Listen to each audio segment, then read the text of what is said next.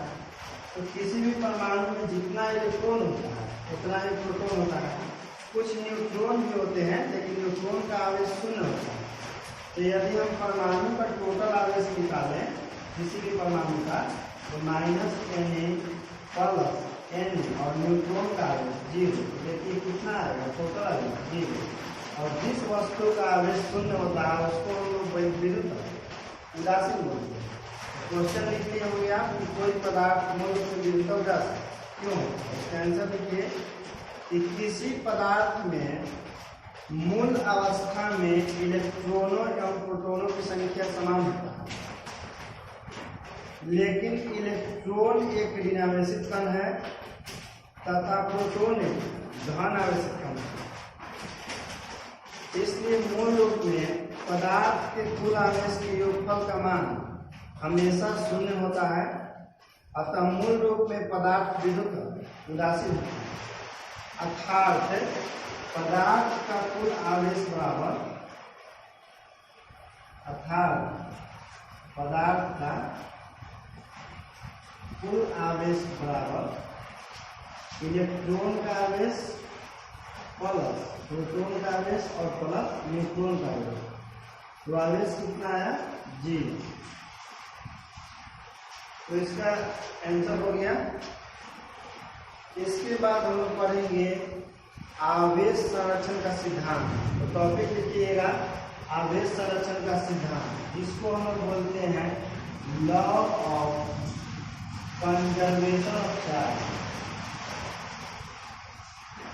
Law of conservation of charge. Law of conservation of charge क्या होता है कि आवेश को ना तो हम लोग उत्पन्न कर सकते हैं और आवेश को ना नष्ट कर सकते हैं। इसे केवल एक वस्तु से दूसरे वस्तु में स्थानांतरित किया जा सकता है। यानी कि स्थानांतरण के पहले और स्थानांतरण के बाद किसी पदार्थ का कुल आवेश हमेशा संरक्षित रहता है, जिसे हम लोग आवेश संरक्षण के सिद्धांत जानते हैं। टॉपिक लिखिएगा आवेश संरक्षण का सिद्धांत और उसका आंसर लिखिए। जब दो असमान प्रकृति की वस्तुओं को, जब दो असमान प्रकृति की वस्तु को आपस में रगड़ा जाता है तो एक वस्तु से इलेक्ट्रॉन निकलकर, एक वस्तु से इलेक्ट्रॉन निकलकर दूसरे वस्तु में चला जाता है। तो एक वस्तु से इलेक्ट्रॉन निकलकर दूसरे वस्तु में चला जाता है, अर्थात आवेश को ना तो उत्पन्न किया जा सकता है और ना ही नष्ट किया जा सकता है। इसे केवल एक वस्तु से दूसरे वस्तु में स्थानांतरित किया जा सकता है। इसे केवल एक वस्तु से दूसरे वस्तु में स्थानांतरित किया जाता है। इसके बाद हम लोग पढ़ेंगे अगले वीडियो में